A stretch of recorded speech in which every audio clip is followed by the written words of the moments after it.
The auditorium lights burned hotter than the sun, or so it felt as Mia Alvarez gripped the podium, her knuckles pale against her brown skin. Her heart thundered, not just from the debate about to unfold, but from the secret she'd carried for years, clawing at her chest, begging to be free. Tonight, in this small Ohio town, she'd either find her voice or lose it forever. Mia was 17, a junior at Lincoln High, known for her sharp wit and relentless drive.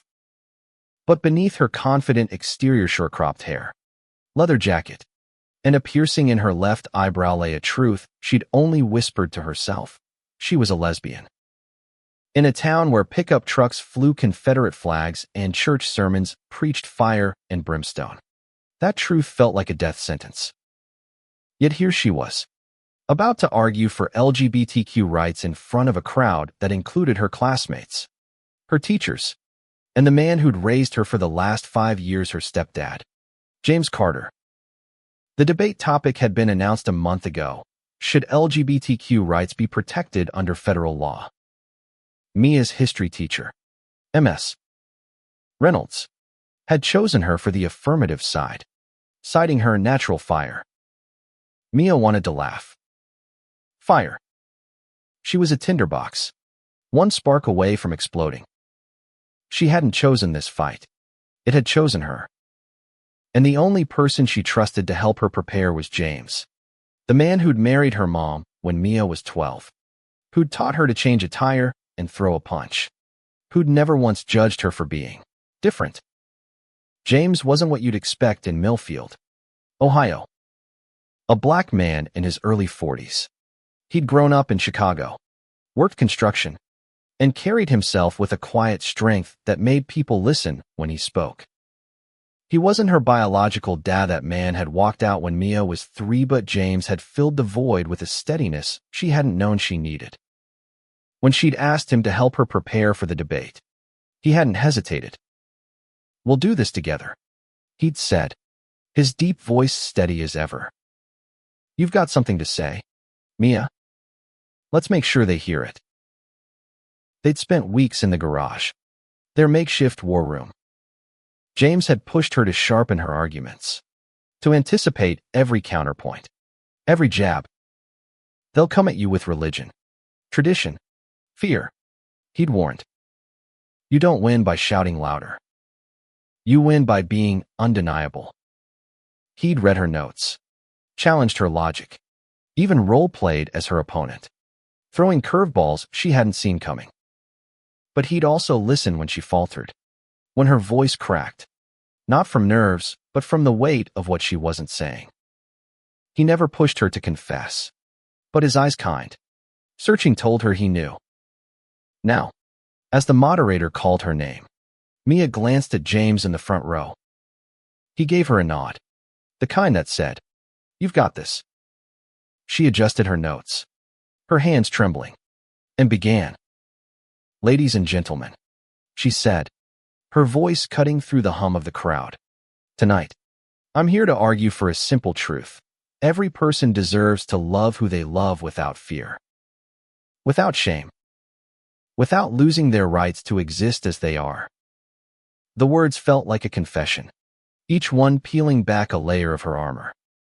She saw heads tilt, eyes narrow, but she kept going. Denying LGBTQ rights isn't just a policy failure, it's a betrayal of our shared humanity. The crowd stirred. A few clapped, others whispered. Mia's opponent, Ethan Caldwell, a senior with a quarterback swagger and a pastor's son certainty, smirked from the other podium. She knew his arguments before he spoke: family values, religious doctrine, the natural order. She'd prepared for this. James had made sure of it. But as Ethan launched into his opening, quoting scripture and citing tradition, Mia felt the room tilt. His words weren't just arguments, they were the voice of every fear she'd ever had, every reason she'd stayed silent. The debate raged on, each side trading blows. Mia countered Ethan's points with data studies on mental health disparities, legal protections in other countries, The economic cost of discrimination. She leaned on James's advice, stay calm, stay sharp. But Ethan's rhetoric grew sharper, his voice louder, and the crowd's reactions split the room. Some cheered for Mia, others for Ethan. A man in the back shouted, "Keep it traditional." And Mia's stomach twisted. She glanced at James again. His jaw was tight, but his eyes never left her. "Keep going," they said. By the time rebuttals came, Mia was exhausted, her carefully rehearsed arguments fraying under the weight of the room's judgment. Ethan leaned into his final point, his voice dripping with conviction.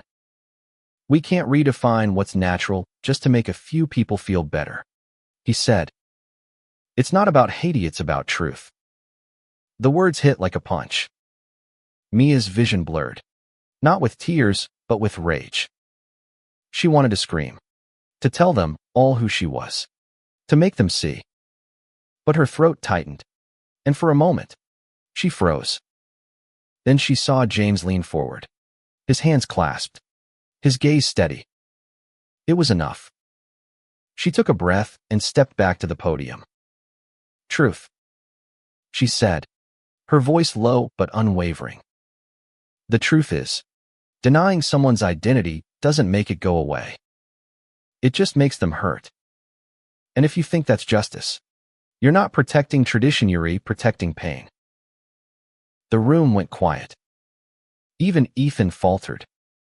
Mia didn't know if she'd won the debate, but she'd said something true, something that burned in her chest. As the moderator called a break, she stepped off the stage, her legs shaky. James was there in an instant, his hand on her shoulder. "You were undeniable," he whispered. She wanted to believe him, but the weight of her unspoken truth still pressed against her ribs. The auditorium buzzed with tension during the break, a low hum of voices swirling around Mia like a storm she couldn't escape. She sat in a corner backstage, her debate notes crumpled in her hands, trying to steady her breathing. James stood nearby, silent but present, his broad frame a shield against the world's noise. "You okay?" he asked, his voice soft but grounding. Mia nodded, though her eyes betrayed her. The debate wasn't just a school assignment, Anna Maria, it was a mirror, reflecting every fear she'd buried. She'd stood up there, arguing for rights she hadn't dared claim for herself, and the hypocrisy of it gnawed at her.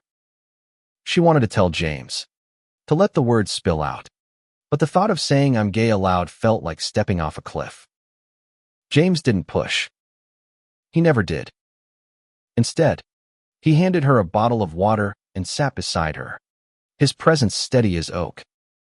"You held your own out there," he said.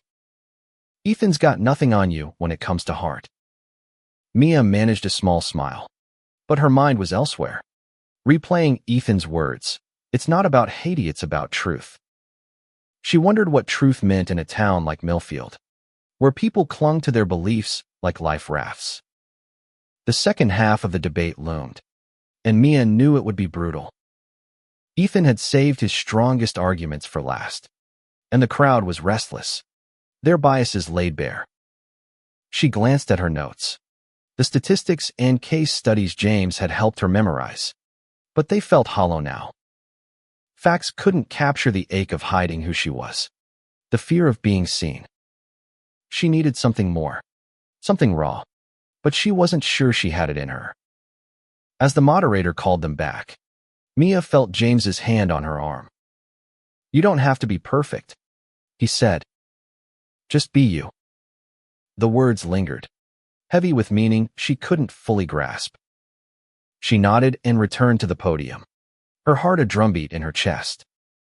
Ethan went first, his voice slick with confidence. He leaned on slippery slope arguments, claiming that protecting LGBTQ rights would erode family structures, confuse children, destabilize society. The crowd ate it up, their applause a wave that crashed over Mia. She gripped her podium, her nails digging into the wood, and waited her turn. When she spoke, Her voice trembled at first, but it grew stronger with every word. Ethan talks about family structures, she said. But what about the families torn apart because someone wasn't allowed to be themselves? What about the kids who grow up afraid, not of the world, but of their own hearts? She paused, her eyes scanning the crowd, landing on James. Protecting LGBTQ rights doesn't destroy families, it saves them. It saves people. The room shifted. Some faces softened, others hardened. Ethan countered, his tone sharp, accusing her of emotional manipulation. We can't base laws on feelings, he said. We need order, not chaos. Mia's jaw clenched. She wanted to fire back, to call out the cruelty in his logic. But her mind snagged on a memory her mom, years ago, telling her to toughen up when she'd cried over a girl in middle school. The shame had silenced her then, and it threatened to silence her now. She glanced at James again, his steady gaze pulling her back. She thought of their late-night prep sessions, how he'd listened when she rambled about justice, about fairness, about the world she wanted to live in. He'd never once made her feel small. She took a breath and leaned into the microphone. Order, she said. Order is what keeps people in closets. It's what tells them their love is wrong. If that's your idea of stability, it's built on someone else's pain. The crowd erupted, some cheering, others murmuring disapproval. Ethan's face reddened, but he didn't back down. The debate spiraled, each point sharper, each rebuttal more personal. Mia felt exposed, her arguments edging closer to her own truth. When Ethan quoted another Bible verse, she snapped. The Bible also says to love your neighbor. Why does that only apply when it's convenient? The moderator called time, but the room felt unfinished, the air thick with unspoken words. Mia stepped off the stage, her body buzzing with adrenaline. James met her at the bottom of the steps, his face unreadable. You didn't just argue, he said. You fought. She wanted to collapse into his arms, to tell him everything, but the crowd was still watching, their eyes like knives. As they left the auditorium, the night air hit Mia's face, sharp and cold. James walked beside her, his boots crunching on the gravel lot. You made them think, he said. That's more than most people do. Mia wanted to believe him, but the weight of her secret pressed harder now, a truth she couldn't keep buried much longer. She looked at him, his silhouette against the streetlights, and wondered if he'd still love her if he knew. The drive home was quiet, the hum of James's old pickup truck the only sound breaking the silence. Mia stared out the window, the Ohio countryside blurring into streaks of dark green and gray. Her mind replayed the debate, every word, every glance, every moment she'd come close to breaking open. You did good tonight, James said, his eyes on the road. Real good. His voice was warm, but Mia felt cold, her secret a weight she couldn't shake. She wanted to thank him, to tell him how much his support meant, but the words stuck in her throat. Instead, she mumbled, thanks, and turned back to the window. At home, the small ranch house glowed softly under the porch light. Mia's mom, Carla, was at her nursing shift, leaving the house empty except for the faint scent of her perfume and the clutter of family life books on the coffee table. James's work boots by the door. Mia dropped her backpack and sank onto the couch, her body heavy with exhaustion.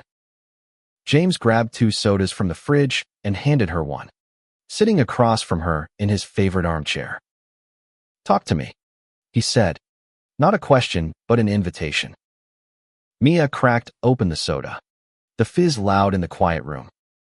She wanted to spill everything, her fear, her truth, the girl she'd liked since sophomore year, Sophie Nguyen, who sat 2 rows behind her in English and whose laugh made Mia's heart stutter. But the words wouldn't come. They felt too big, too dangerous. Instead, she said, "I don't know if I changed anyone's mind tonight." Her voice was small, not like the firebrand who'd faced Ethan Caldwell. James leaned forward, his elbows on his knees.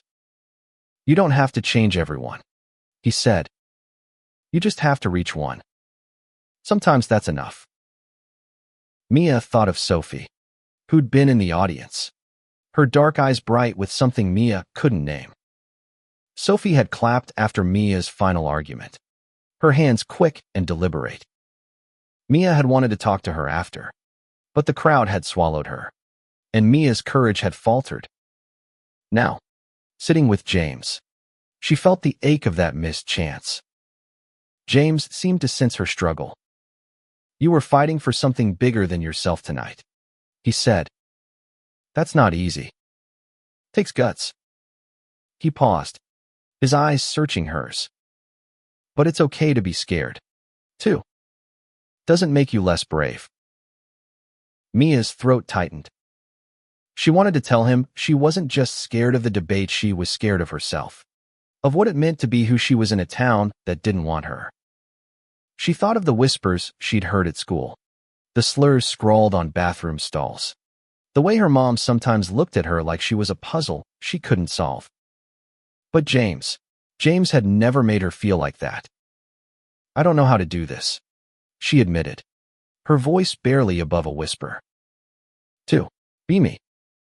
It was the closest she'd come to saying it, and her heart pounded, waiting for his reaction. James didn't flinch. He set his soda down and leaned closer, his voice steady. "You don't have to have it all figured out, Mia. Nobody does. Just take it one step at a time. And I'm right here with you." The words broke something in her, a dam she'd built to hold back the fear. She didn't cry, she wasn't ready for that, but she felt the weight lift, just a little. James didn't know everything, but he knew enough to stay, and that was more than she'd dared hope for. The next morning at school, the debate was all anyone talked about. Mia walked through the halls, her head high despite the whispers. Some kids gave her nods of respect. Others avoided her eyes. Ethan Caldwell passed her in the cafeteria, his smirk gone, replaced by something unreadable. But it was Sophie who stopped her heart. She was at her locker, her black hair tied back, a rainbow pin on her backpack. "You were incredible last night," Sophie said, her voice soft but sure. "I didn't know you could say all that." Mia's cheeks burned. "Thanks," she managed, her voice betraying her nerves. Sophie smiled, and for a moment, the world felt lighter.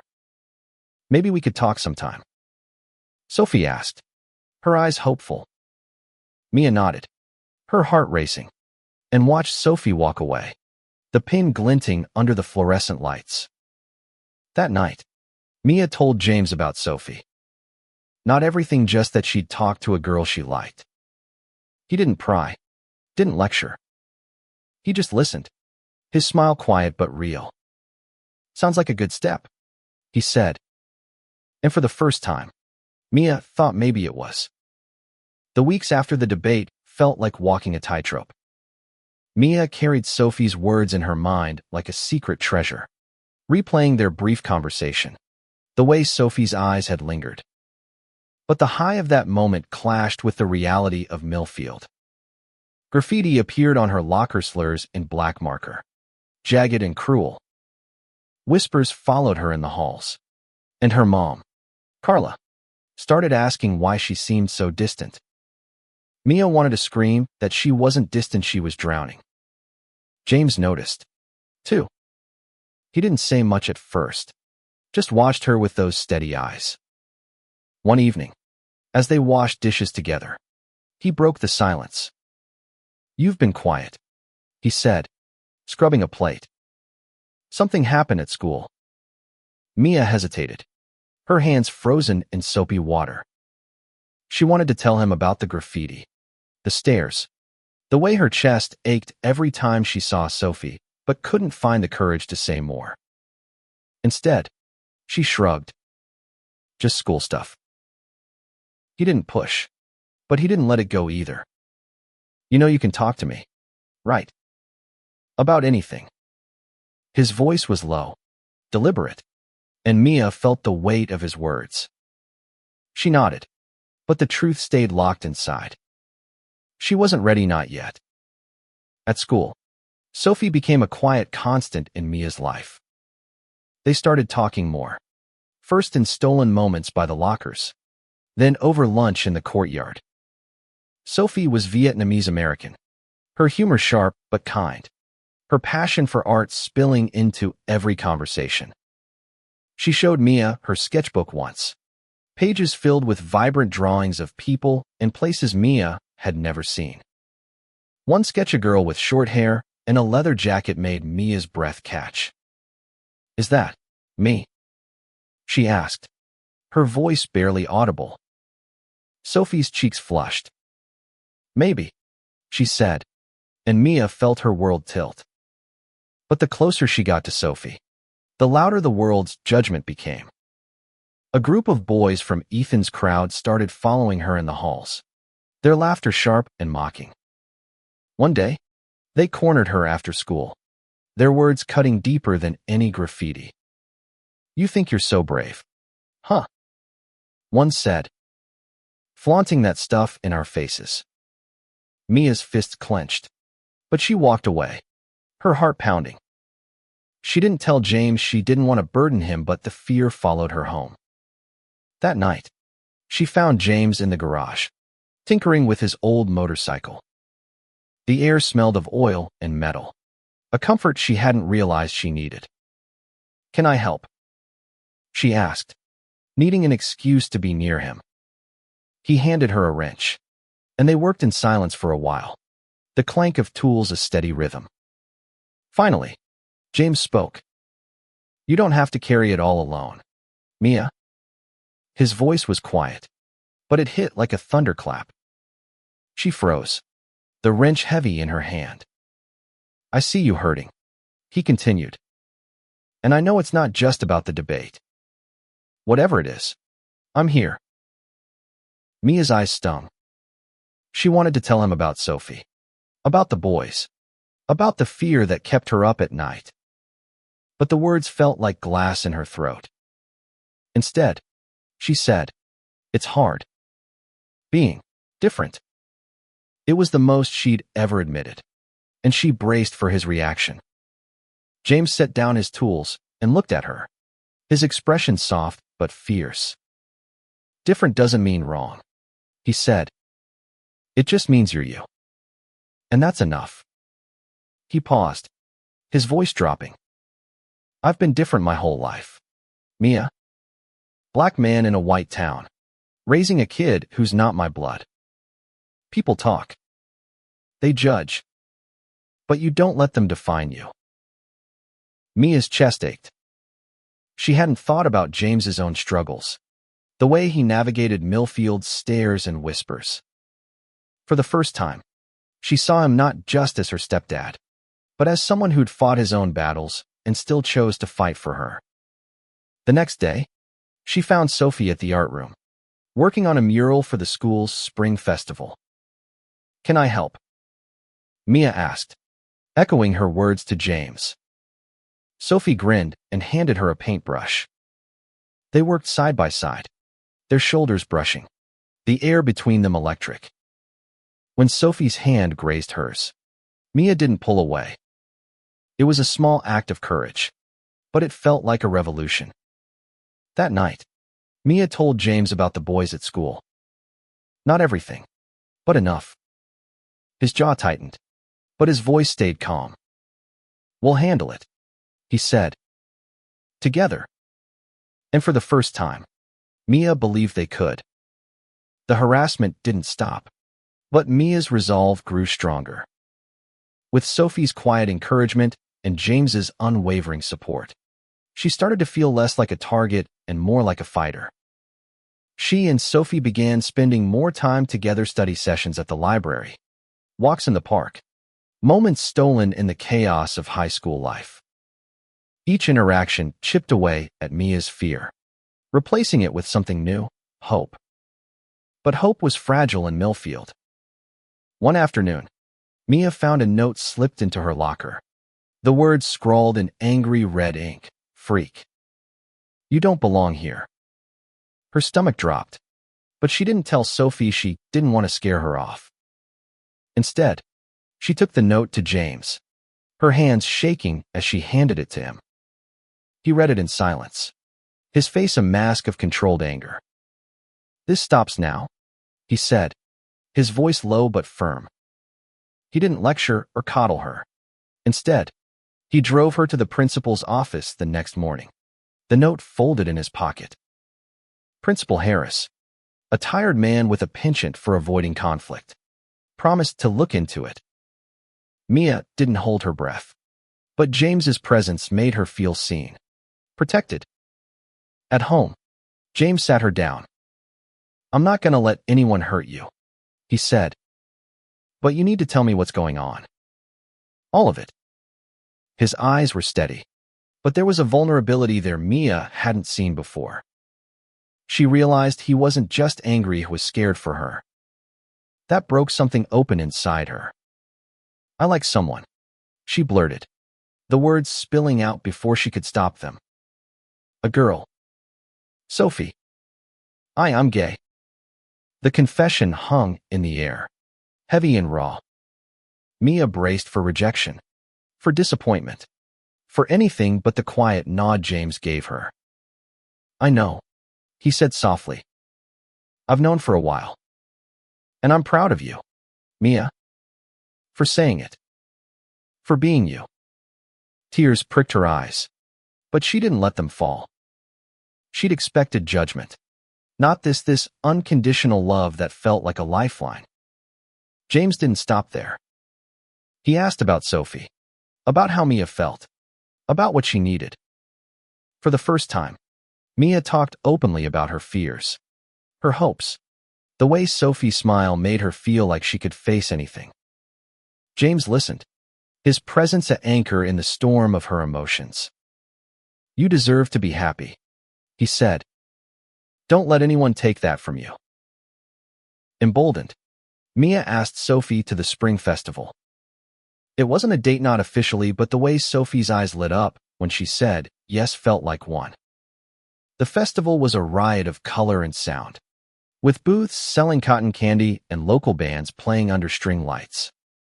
Mia and Sophie walked together, their hands brushing, their laughter mingling with the music. For a few hours, Millfield felt like a place where Mia could belong. But the world had other plans. Ethan Caldwell and his friends were there, their eyes tracking Mia and Sophie through the crowd.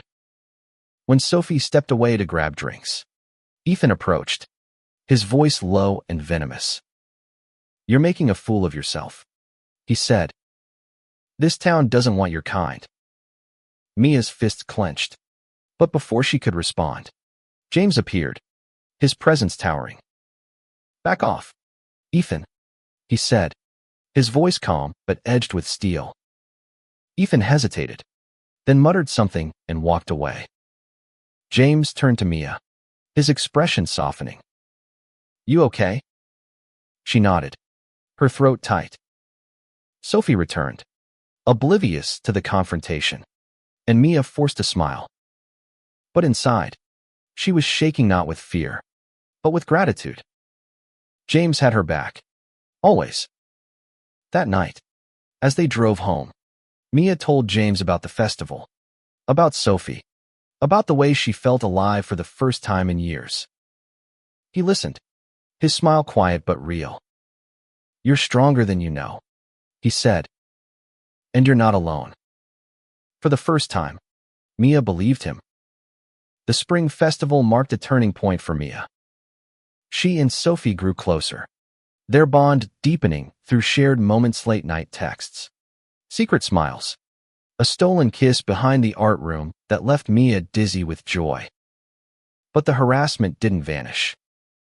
The notes in her locker stopped, but the whispers persisted, and Mia's mom, Carla, began to notice the tension in her daughter's silence.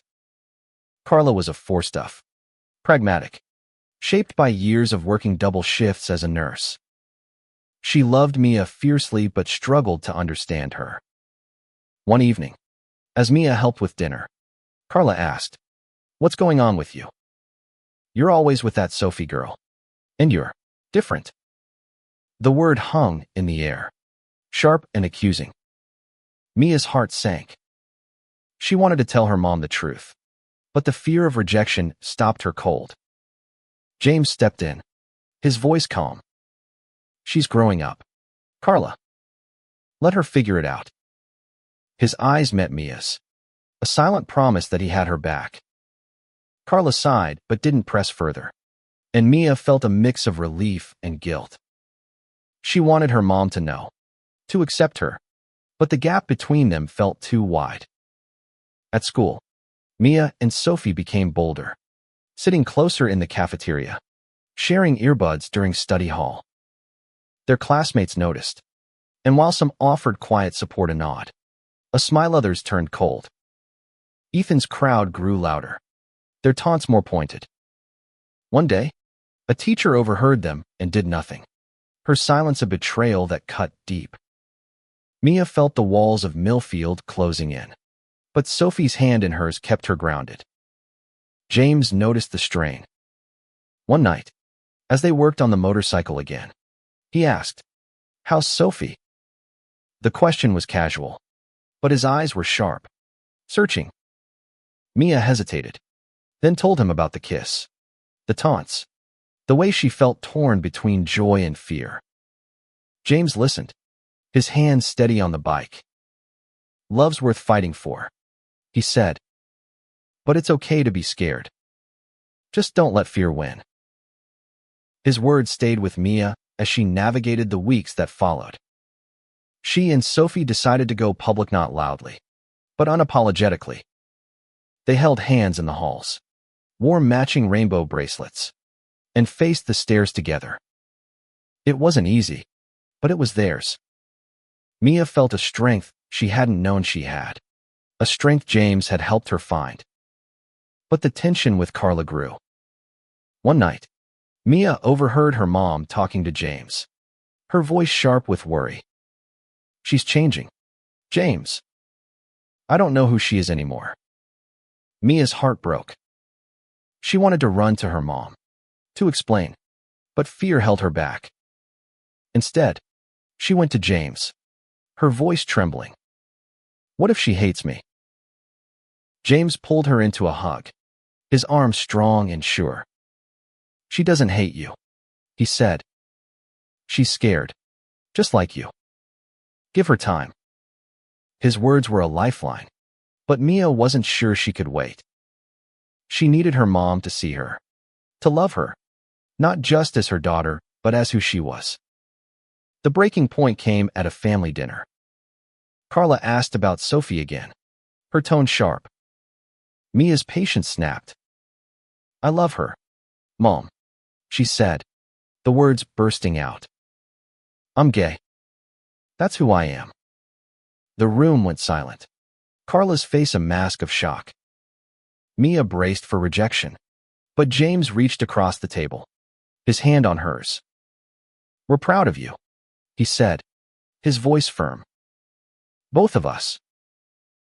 Carla didn't speak, but her eyes softened, and Mia saw something shift, a crack in the wall between them. It wasn't acceptance, not yet, but it was a start. And with James by her side, Mia felt ready to face whatever came next. The weeks after Mia's confession were a delicate dance. Carla didn't reject her, but she didn't embrace her either.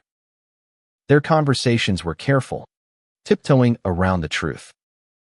Mia felt the distance, but James was her anchor, his presence a reminder that she wasn't alone. He and Carla talked late into the night, their voices muffled through the walls, and Mia hoped he was fighting for her. At school, Mia and Sophie faced the world together. The harassment didn't stop, but it lost some of its sting. They had allies, now friends, who wore rainbow pins, teachers who called out slurs. Ms. Reynolds, The history teacher pulled Mia aside one day. "You changed something in this school," she said. "You made people see." Mia wanted to believe her, but the weight of her mom's silence lingered. One evening, James took Mia to the park, just the two of them. The air was crisp, the sky streaked with pink and gold. They sat on a bench, watching kids play on the swings. "I'm proud of you," James said, his voice thick with emotion. "Not just for the debate, but for who you are. For standing up." Mia's eyes filled with tears. "What if Mom never gets it?" she asked. James took her hand, his grip strong. "She will," he said. "She loves you. She just needs time to catch up." He paused, then added, "When I met your mom, I wasn't sure I could be a dad. Not to a kid who wasn't mine. But you made it easy, Mia. You make everything worth it." The words broke her open, and for the first time, Mia let herself cry. She cried for the years she'd hidden, for the fears she'd carried, for the love she'd found in Sophie and James. He held her, his arms a safe harbor, and she knew she'd survive this, not just survive, but thrive. Carla came around slowly. One night, she asked Mia about Sophie, her voice tentative but curious. Mia told her everything, the way Sophie made her laugh, the way she felt alive when they were together. Carla listened, her eyes soft, and when Mia finished, she said, "I just want you to be happy." It wasn't everything, but it was enough. The school year ended with a quiet victory. Mia and Sophie attended prom together, their hands clasped, their smiles defiant. Ethan Caldwell stayed away, his influence diminished. The town didn't change overnight, but Mia had changed it, one heart at a time. And through it all, James was there, his pride a beacon. On the last day of school, Mia found a letter from James in her backpack. It was short, written in his neat, deliberate handwriting. "You're my hero," it read. "Keep shining." Mia tucked it away, her heart full. She'd faced her fears, found her love, and learned that healing wasn't just about acceptance, it was about being seen, by others and by herself. As she walked home with Sophie, their hands intertwined, Mia felt the weight of her secret lift completely. She was enough. And with James and Sophie by her side, she was unstoppable.